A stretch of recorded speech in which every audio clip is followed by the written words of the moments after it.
All right, welcome back, everybody. Happy to be back with you on Unslaved. And today, I'm really excited. We're going to be talking, Michael and I, about the Bible, about some of the symbolism, the etymology, the meaning, religion, Christianity, kind of going through the whole thing.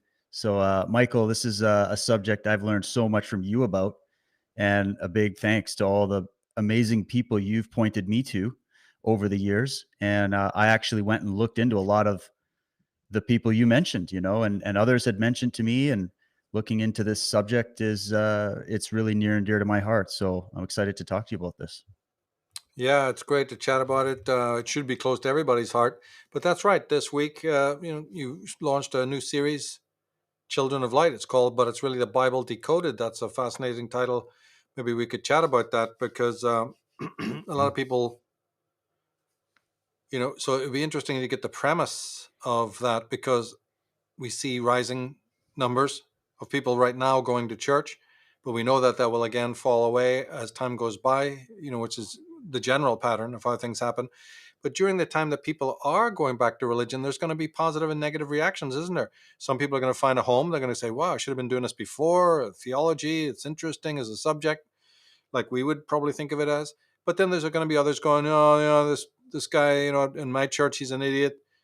It's not making sense to me any more than it did before. I'm out of here again. And then there'll be that cycle of people getting into something, not finding a home, finding it somewhat spurious or incongruous or just what's the word, anachronistic, and dropping away to go back to, secular normality, which has never been worse. Look at the world that we have today, because, as we've talked about before, you can be a cultural Christian. You don't actually have to be a real believer and all of that. So, this is more the GPSing is very difficult right now because if you're just a member of secular society, well, that's pretty much burning to the ground. Any kind of conservative values, any kind of traditional America, for instance, that's been going down along for many years. But look at the state we're in now, and then we do have theology and its problems. Its concepts of supernaturalism, a savior figure, its famous motifs of light, and the devil and all of that. So there's a lot to cover, even if you do stick with theology and church life. It doesn't end for you as a believer. It actually just starts because the thing is just, and then you've got this weird Jewish text, the Old Testament, which is largely just an old world text that a lot of people, especially Protestants, feel shouldn't have ever been stuck together with the new. The new was enough. The gospel of Jesus was enough. What the hell has this ancient Jewish history got to do with anything? Then there's the others who say, are you kidding? Everything has a beginning, and nothing just pops out of the blue. It always has an etiology. It always has a to be reverse engineered. And to understand Christianity deeply, you do have to understand Judaism. Then there's those people, like your Bill Donahue's and all, go, well, if you even want to understand Judaism, you're going to have to go back, to Persia or Egypt. We have that school. So then, I mean, what, you're going to call yourself a believer now? The history lesson is so massive that in one lifetime, somebody will say, a novice will say, not going to happen. I'm not going to get up there. But then what you're targeting is you say, yeah, we already know that, mate. So I've done the homework for you to save you that 20 years of research. So, but yeah, walk us through that. How, what was your motive, your thinking? Yeah, because remember, in any histories, sometimes you have to start at the beginnings, but with religion and Christianity, you really don't have to start at any sort of beginning. You can jump in almost anywhere and Mm. and make a start from that point, isn't it? You don't have to go back. It's not like a dictionary where I have to go to A any more than in philosophy. Well, I have to start with Plato. No, you could start with Nietzsche and from there move out to the whole history of philosophy. And it's somewhat same with Christianity, isn't it? Yeah, absolutely. My motivation was that this is actually a subject that I love studying. Like I'm fascinated by this, and it was because I was raised in a Christian family.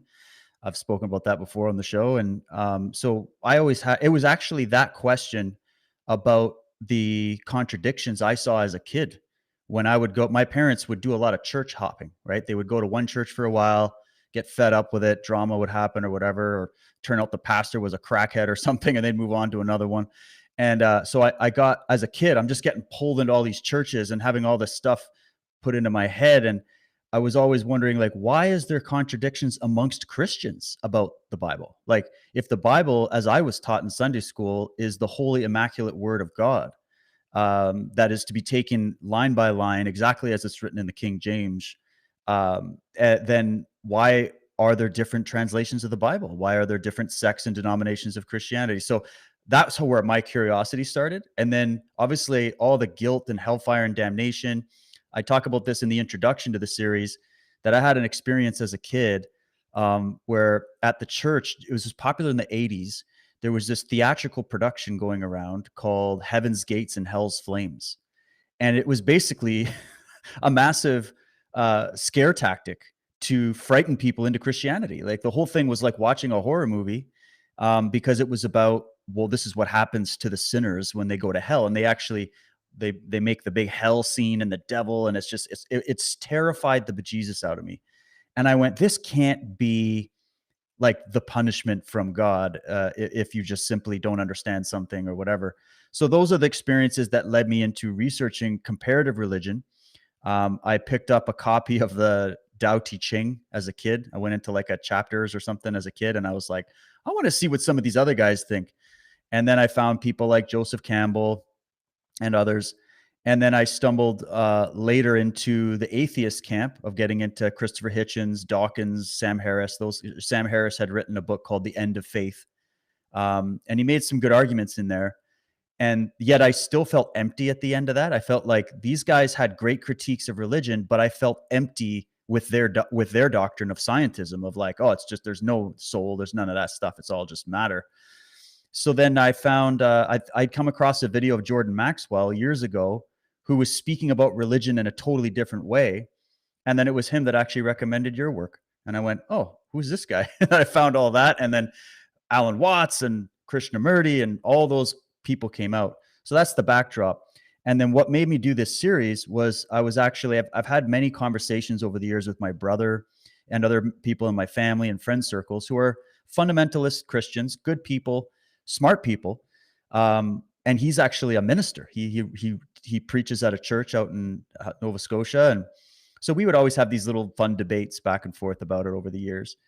And then recently I was getting my hair cut, and the hairstylist was talking to me about how she had been waking up to all the stuff going on with the pandemic and the government and the lies and all that, and had found herself wanting spirituality again. And she started speaking in the language of a Christian all of a sudden, like just out of nowhere, and started going, yeah, I found Jesus and all that. And so she goes, but I know you have a different take on it. What do you, I know, and maybe we won't agree, but what do you think about the Bible? And so that's what I'm like, you know what? If you want my opinion, I can't just sit in this chair for 10 minutes and tell you. I'm going to have to do a full presentation, because now we got to pull everything out. Because I didn't want to do it in a way, I didn't want to be like too antagonistic about it. I wanted to be like, I want to speak your language and I want to explain to you how I see it, you know? So that's what I did. That's what motivated it. I made it a premium for Truth Warrior Premium, because I wanted it to be just for serious people. So it was that conversation that actually inspired something in me to go, you know what? I've been so deep in the weeds looking at all the politics and the cult of the medics and all that amazing stuff, that I forgot about one of my first loves, which is philosophy and comparative religion.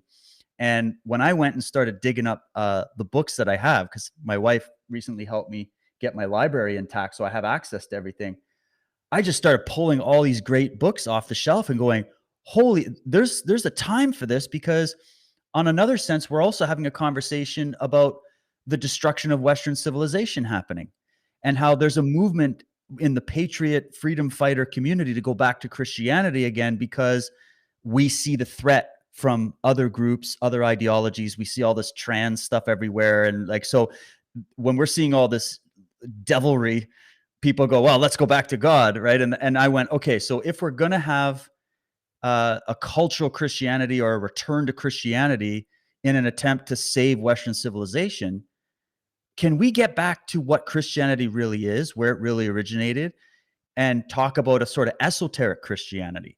Because we know there's an esoteric school of Judaism with the Kabbalistic system. We know there's an esoteric system in Islam with the Sufis, right? And we know there's esoteric sides to everything, but we don't talk about esoteric Christianity. And I thought, well, okay, this is the time to roll it out. And so part one, I did an introduction, which is a huge thank you to all the amazing teachers that I had on the subject. I mentioned your astrotheology website. That's pretty much the one-stop shop. It's got everything there. You've done a great job.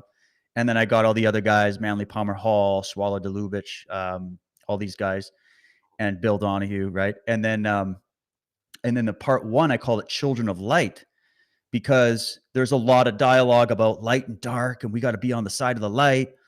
And I went, okay, there's the light that someone like Walter Russell was talking about in his book, The Secret of Light. And then there's the light that we've spoken about, which is the manipulated light by the Atonists, the Luciferians, and all that. But all that, we can't really understand the evil in the world without understanding religion and what went wrong with these religions. And so this was what it was. I felt an intuition to do it. It was one of those things that keeps you up late, the candle's burning and you're just running through it. And that meant, okay, there was an inner calling to do it. And I felt so good when it was done. Like, when you dump a big can something and you just feel, oh, good. I'm glad I got that out. So now part two is going to come up soon, and I'm going to be getting into the astrotheology and that side of it. But Children of Light is literally about, let's go to the Bible dictionary, type in the word light, and see how many discussions in the Bible are talking about light. And then I was speaking to a literalist Christian, and I said, okay, so you take the Bible literally. I think I actually take it even more literally in some cases. And in that sense, I say, well, when they say in the book of John, God is light, is that like, that's when you ever, what's God? Where does he live? Does he have a beard? Does he live on Pluto? Well, they said in the Bible, God is light. They weren't the first to say it. They're not the last. It's right there. And then Jesus says, I am the light of the world.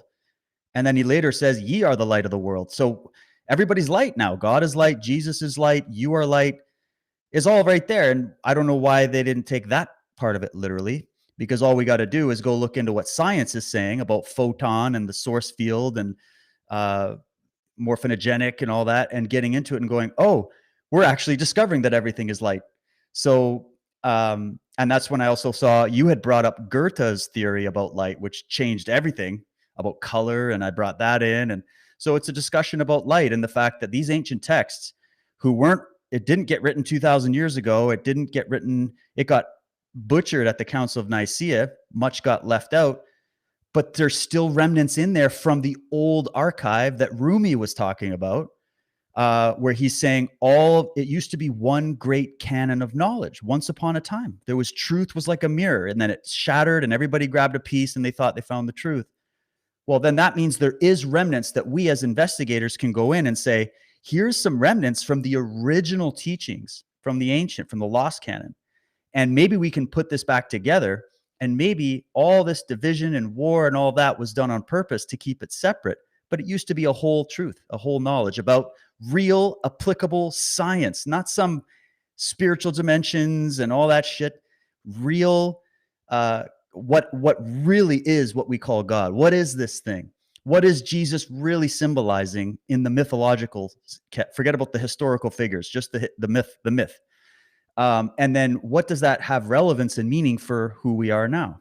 And could this help heal the divide and actually resolve all these fractioned Christian communities? So that was the driving force behind it.